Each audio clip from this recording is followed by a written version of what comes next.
નમસ્કાર. આજના આ ખાસ એક્સપ્લેનરમાં આપ સૌનું સ્વાગત છે. આજે આપણે એક એવા વિષય પર વાત કરવાના છીએ જે ખરેખર આપણા સૌના હૃદયની ખૂબ જ નજીક છે, અને તે છે દર વર્ષે 25 મેના રોજ ઉજવાતો આંતરરાષ્ટ્રીય ગુમ થયેલા બાળકો દિવસ. જુઓ, આજના આ વિશ્લેષણનો હેતુ માત્ર આંકડા કે માહિતી આપવાનો બિલકુલ નથી. ખરો હેતુ તો એ છે કે આપણે એક સમાજ તરીકે સશક્ત બનીએ, જેથી આપણું દરેક બાળક સંપૂર્ણપણે સુરક્ષિત અને ખુશ રહી શકે. આખરે આ બાળકો જ તો આપણું ભવિષ્ય છે, સાચી વાત ને? તો આજના આ એક્સપ્લેનરમાં આપણે આ 5 મુખ્ય બાબતો પર નજર કરીશું. એક ટૂંકો પરિચય, સુરક્ષાની જરૂરિયાત, આપણી ભૂમિકા, સલામતીની આદતો અને છેલ્લે એક ખૂબ જ અગત્યનો સહકારનો સંદેશ. તો ચાલો બિલકુલ વિલંબ કર્યા વિના શરૂઆત કરીએ. વિભાગ 1 થી 25 મે, એક મહત્વપૂર્ણ પરિચય. હવે તમે કદાચ વિચારતા હશો કે આ દિવસની શરૂઆત ક્યાંથી થઈ? તો વાત એમ છે કે 1983માં અમેરિકામાં એક બાળક ગુમ થવાની અત્યંત દુઃખદ ઘટના બની હતી. એ ઘટનાએ લોકોને એટલા હચમચાવી દીધા કે ત્યાંથી બાળકોની સુરક્ષા અંગે જાગૃતિ ફેલાવવાનું શરૂ થયું. અને જોતજોતામાં આજે વર્તમાન સમયમાં આ એક વૈશ્વિક ચળવળ બની ગઈ છે. વિશ્વભરમાં લોકો હવે આ દિવસને વિવિધ જાગૃતિ કાર્યક્રમો દ્વારા ઉજવે છે, જે એક ખૂબ જ સકારાત્મક અને આશાસ્પદ બાબત છે. આ દિવસ ઉજવવા પાછળનો મૂળ હેતુ એકદમ સીધો અને સંવેદનશીલ છે. પહેલું કામ છે જાગૃતિ ફેલાવી. બીજું, સમાજમાં એ સમજણ ઊભી કરવી કે બાળકોની સુરક્ષા કેટલી અગત્યની છે. ત્રીજું અને સૌથી મહત્વનું, જે પરિવારો આ ભયંકર પીડામાંથી પસાર થઈ રહ્યા છે તેમની સાથે ખભે ખભો મિલાવીને ઊભા રહેવું. અને ચોથું, બાળકોને એ શીખવવું કે તેમણે પોતાની જાતને કેવી રીતે સુરક્ષિત રાખવી. આ માત્ર કેલેન્ડરનો એક દિવસ નથી, પણ એક સાચી સામાજિક પહેલ છે. હવે આગળ વધીએ વિભાગ 2 તરફ. આખરે બાળકોની સુરક્ષા આટલી બધી મહત્વપૂર્ણ કેમ છે? આપણે સૌએ આપણી જાતને આ પ્રશ્ન અચૂક પૂછવો જોઈએ કે આજના આ આધુનિક અને ઝડપી સમયમાં બાળકોની સુરક્ષા આપણી સૌથી મોટી પ્રાથમિકતા કેમ બની ગઈ છે?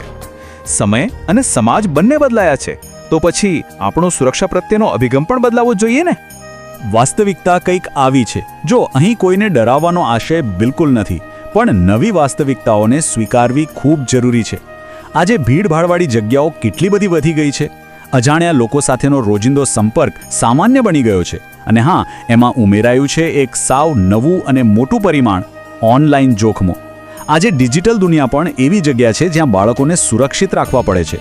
જો આપણે આ જોખમોને પહેલેથી જ ઓળખી લઈશું, તો જ આપણે આપણા બાળકોને સાચી રીતે તૈયાર કરી શકીશું. આ જ વાત આપણને લઈ જાય છે વિભાગ 3 પર, જ્યાં આપણે જોઈશું કે આમાં માતા-પિતા, શિક્ષકો અને સમગ્ર સમાજની ભૂમિકા શું છે. ખરું કહું ને, તો બાળ સુરક્ષા એ કોઈ એક વ્યક્તિ કે સંસ્થાનું કામ નથી. આ તો એક મોટું ટીમ વર્ક છે. આમાં ઘર અને સમાજ બંનેની જવાબદારીઓ અલગ છે, પણ એકબીજા સાથે જોડાયેલી છે. માતા-પિતાએ ઘરે જ બાળકોને સુરક્ષાના પાયાના નિયમો શીખવીને એક મજબૂત નીંવ તૈયાર કરવાની છે. અને પછી શાળાઓ અને સમાજસેવી સંસ્થાઓએ વિવિધ જાગૃતિ કાર્યક્રમો અને ચર્ચા સત્રો દ્વારા એ પાયા પર એક મજબૂત ઇમારત ચણવાની છે. જ્યારે ઘર અને શાળા બંને જગ્યાએથી એક સરખો ટેકો મળે ને, ત્યારે જ બાળક ખરા અર્થમાં સુરક્ષિત અનુભવે છે. તો હવે જોઈએ વિભાગ 4, બાળકો માટે સલામતીની સાવ સરળ અને ઉપયોગી આદતો. આ 4 પગલાં છે ને, એ ખરેખર બાળકો માટે એક મજબૂત સુરક્ષા કવચ સમાન છે, અને બાળકોને આ બહુ આસાનીથી શીખવી શકાય છે. પહેલું, અજાણ્યા લોકો સાથે ક્યાંય જવું નહીં.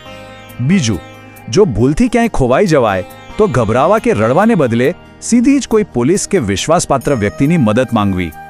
ત્રીજું, મમ્મી કે પપ્પાનો ફોન નંબર અચૂક મોઢે યાદ રાખવો. અને ચોથું, જો કોઈ વાતથી અજુગતું લાગે કે ડર લાગે તો તરત જ કોઈ મોટાને તેની જાણ કરવી. બસ આટલી સરળ વાતો બાળકોને ડરાવ્યા વગર ખૂબ હોશિયાર બનાવી દે છે. અને હવે આપણે આવી પહોંચ્યા છીએ છેલ્લા પડાવ પર, વિભાગ 5, સહકાર અને જાગૃતિનો સંદેશ. એક સમાજ તરીકે આપણે જાગૃત રહેવું ખૂબ જરૂરી છે. માત્ર પોતાના જ બાળકની ચિંતા કરવી પૂરતી નથી. ક્યાંય પણ, કોઈ પણ જગ્યાએ જો કોઈ બાળક એકલું, રડતું કે મૂંઝાયેલું દેખાય તો આપણે આંખ આડા કાન ના કરી શકીએ. આપણે આગળ આવીને તે બાળકને હૂંફ આપવી જોઈએ અને તરત જ પોલીસ કે સંબંધિત અધિકારીઓને જાણ કરવી જોઈએ. આપણી એક નાનકડી સતર્કતા કોઈ મોટા દુઃખને આવતું રોકી શકે છે. આજના આ આખા એક્સપ્લેનરનો સાર કાઢીએ તો વાત બહુ આશાસ્પદ છે. દરેક બાળક એક સુરક્ષિત, ખુશ અને સંરક્ષિત જીવન જીવવાનો પૂરેપૂરો હકદાર છે. અને આ કેવી રીતે શક્ય બનશે? માત્ર અને માત્ર આપણી સૌની સહિયારી જાગૃતિ અને સહકારથી. બાળ સુરક્ષા એ ખરેખર આપણા સમાજની સૌથી મોટી અને પવિત્ર જવાબદારી છે. તો ચાલો આજના આ એક્સપ્લેનરનું સમાપન એક એવા શક્તિશાળી વિચાર સાથે કરીએ જે આપણા આખા મિશનનો નિચોડ છે. દરેક બાળક સુરક્ષિત અને ખુશ રહે એ આપણી જવાબદારી છે. મને આશા છે કે આ માહિતી આપણને સૌને આપણા રોજિંદા જીવનમાં થોડા વધુ જાગૃત રહેવા માટે ચોક્કસ પ્રેરિત કરશે. બસ યાદ રાખો, આપણી થોડીક જાગૃતિ અને સાવચેતી કોઈના જીવનમાં ઘણો મોટો અને સકારાત્મક બદલાવ લાવી શકે છે. આપ સૌનો ખૂબ ખૂબ આભાર. સુરક્ષિત રહો અને જાગૃત રહો.